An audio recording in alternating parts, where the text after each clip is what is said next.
Hello and welcome to The Works. I'm Ben Che. And I'm Ben Peltier. Maurice Ravel's Concerto for the Left Hand was written for Paul Wittgenstein, a pianist who had lost one arm in the military during the First World War.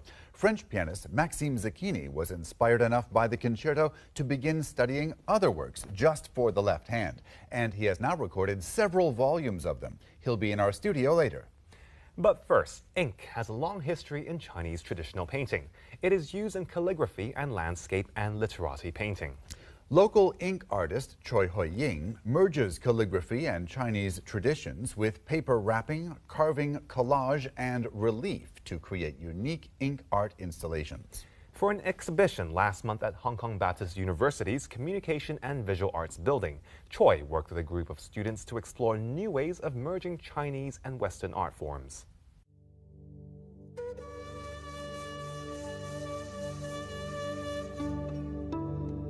計起上嚟啦，由平面水墨到立體水墨，即係我會大概維持探索咗20年度啦。我個轉變唔係絕對嘅轉變嘅，而係不斷增加啲新嘅嘢。其實我冇擺脱到舊嘅嘢嘅。直到呢廿幾年，我而家都係有個理念啦，即係話如何將傳統嗰種古典嘅平面水墨畫同現代當代水墨藝術去融合埋一齊。咁呢個係我一路做緊啦。 In the Chinese ink painting of the past, natural objects and landscapes usually create a sense of tranquility and calm. Choi Hoi-ying's ink works inspire a different feeling. Born in 1945 in Guangdong, Choi initially worked in a Western art medium and industry, producing commercial oil paintings. In the early 1980s, as China liberalized its economy and opened its doors to the world, the mass-produced oil painting industry moved north to Guangdong and Shenzhen. The downturn in the Hong Kong industry gave Choi the opportunity to enroll in the Chinese painting department of the Guangzhou Institute of Fine Arts. There, he became more familiar with Chinese art traditions and experimented in combining them with Western techniques.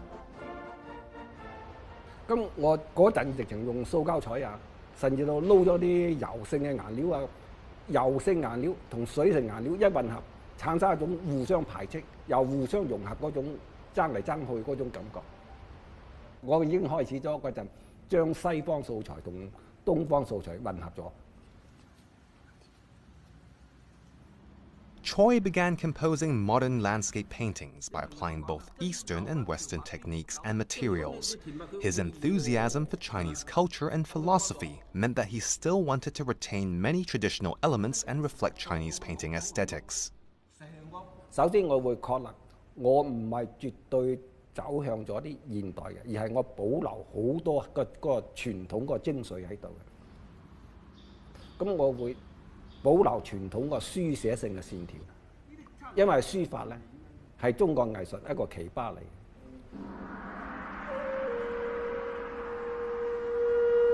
因為中國好講求嗰個氣，覺得陰係一種氣，陽亦都係一種氣，而整個宇宙、整個空間都充滿呢兩種大氣。由於有陰陽喺度互動緊，令到自然界永遠都叫做生生不息嘅。 原來中國畫，尤其是山水畫、書法都係離唔開陰陽。嗰個陰就係水墨嘅效果做出嚟，陽就係留低嗰個白底，留白。嗱，呢個係中國藝術最好嘅美學價值。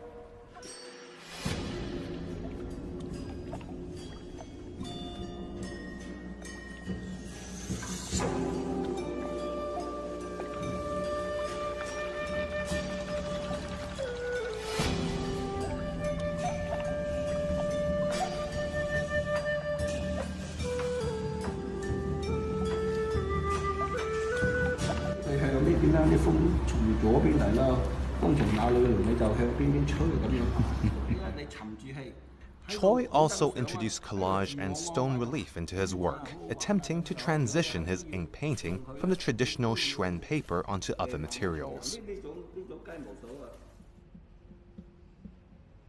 One of the large-scale ink art installations shown in his joint exhibition at Baptist University last month, Rhapsody of an Island 2, showcased a combination of everyday objects and colored paper with Chinese ink and brushwork.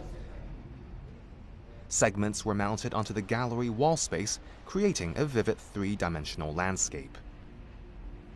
嗰啲報章雜誌嗰啲色紙咧，嗱呢啲石咧就全部都係可以用宣紙包紮，可以用水墨包紮。你會睇到呢度根本有好多古典山水、傳統嘅山水已經融合咗現代裝置入度。嗰啲人哋一睇到，咪好似北宋時期以前嗰啲高遠山水畫一樣咯。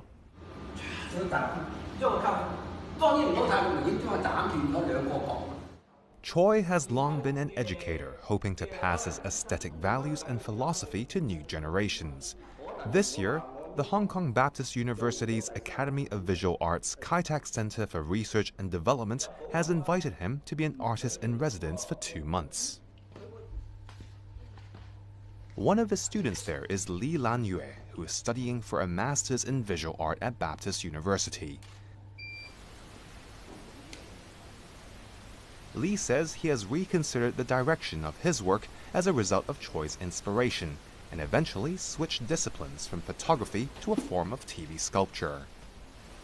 之前的 background 都是学 photography， 都是 Western practice， 但是我觉得 somehow 在我的作品里面，它应该是关于中国的，有一些中国的部分在里面，所以说就开始学这个ink painting。我当时很想去找一个很强的 metaphor 去用在我的 sculpture 里面。很巧合的是，蔡老师经常在他的课上面去画一些瀑布。在中国艺术里面，意象是非常重要的，所以说我就开始探索怎么样用一个搭建好的一个 TV sculpture 去表现瀑布这样一个意象。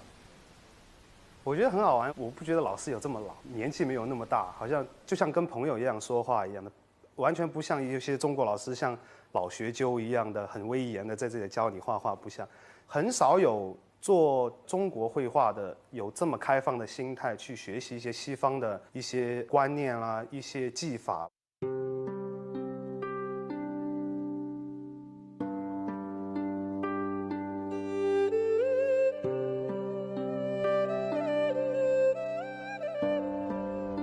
究竟中國水墨藝術係點樣發展呢？我覺得冇人預測得到。不過我有睇到個大方向，係應該咧就慢慢融入咗啲新嘅嘢，佢嘅領域將會越嚟越大。我覺得當代嘅文化形式嗰個形態係咁樣，唔需要守住一樣嘢，只準你傳統一樣嘢，唔準現代，又或者只準現代，唔準傳統啲繼續生存，唔需要咁樣啫。咪多元咪就多元咯，共存咯。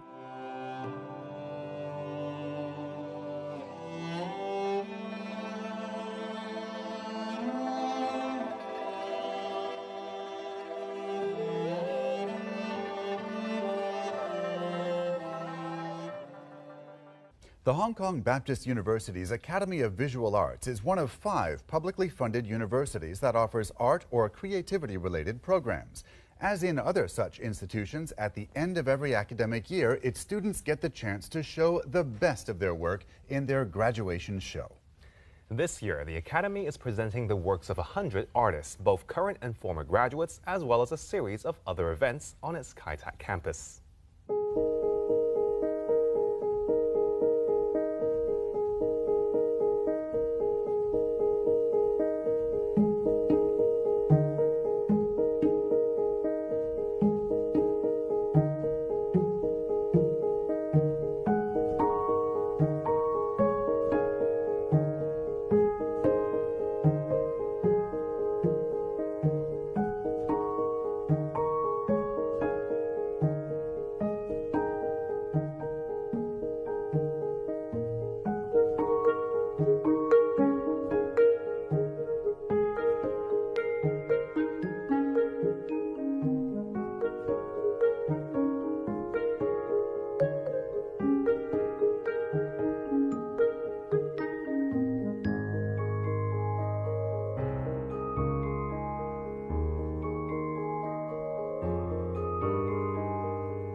Welcome back. There's a legend that the American jazz pianist Art Tatum, who learned to play the piano by ear, developed the ability to play as if he were two people because he had accidentally been learning from piano roll pieces by two pianists.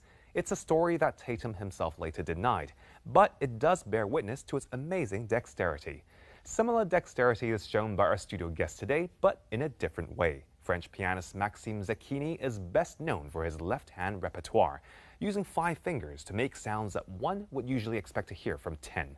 The first French pianist to receive a degree from the prestigious Incontri Maestro, or International Piano Academy in Imola, he has also orchestrated music for television and directed musicals.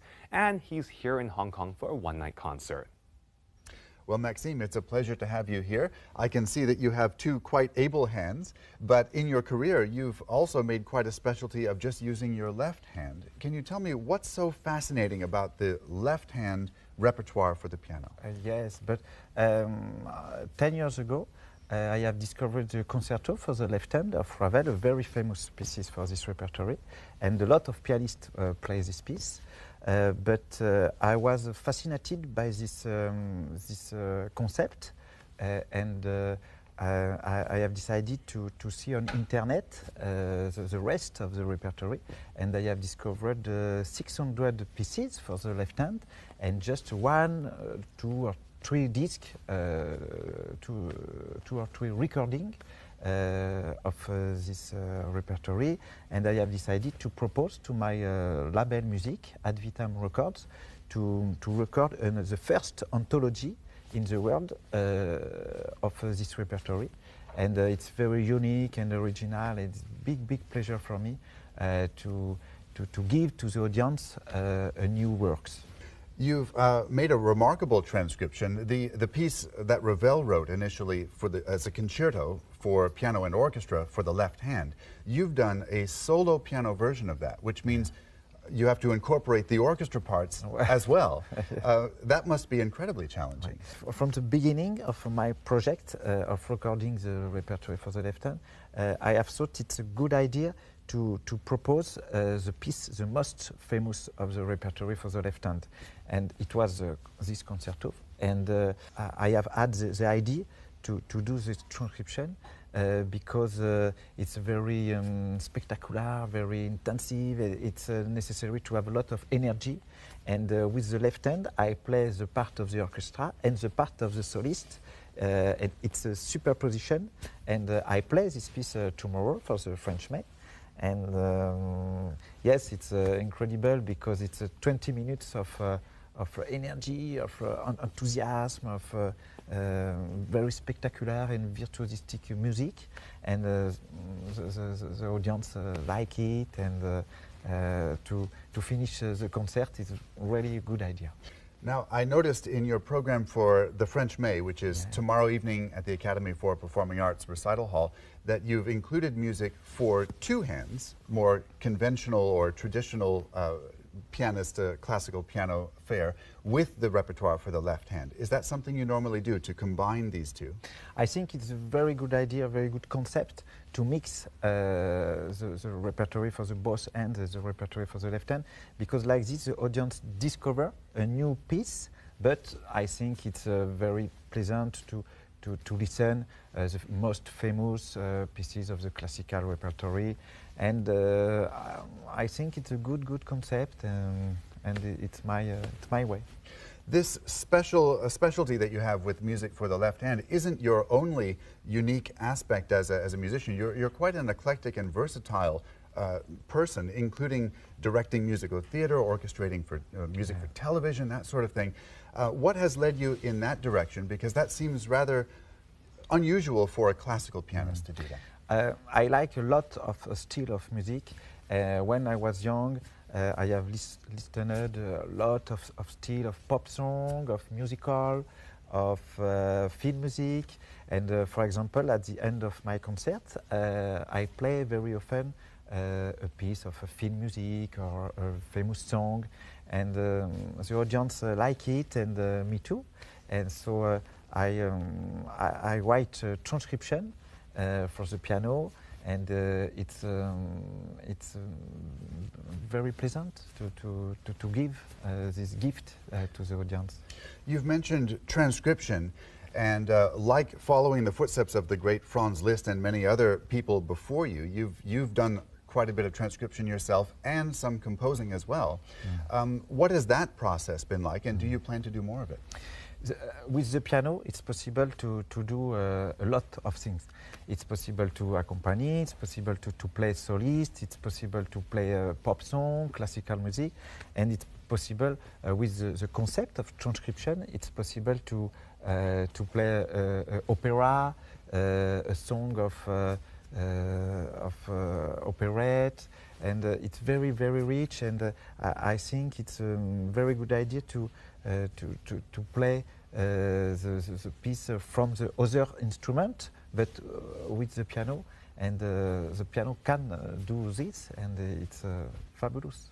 Can you please tell us about the music you'd like to play for us here in the studio? Yeah, I play the Valse d'Adèle. It's a theme of Liszt, and it's very romantic pieces, very virtuosistic, and of the century past. And I think it's very representative of this repertory, very rich and intensive. I'm looking forward to it. Thank you for your welcome. Thank you.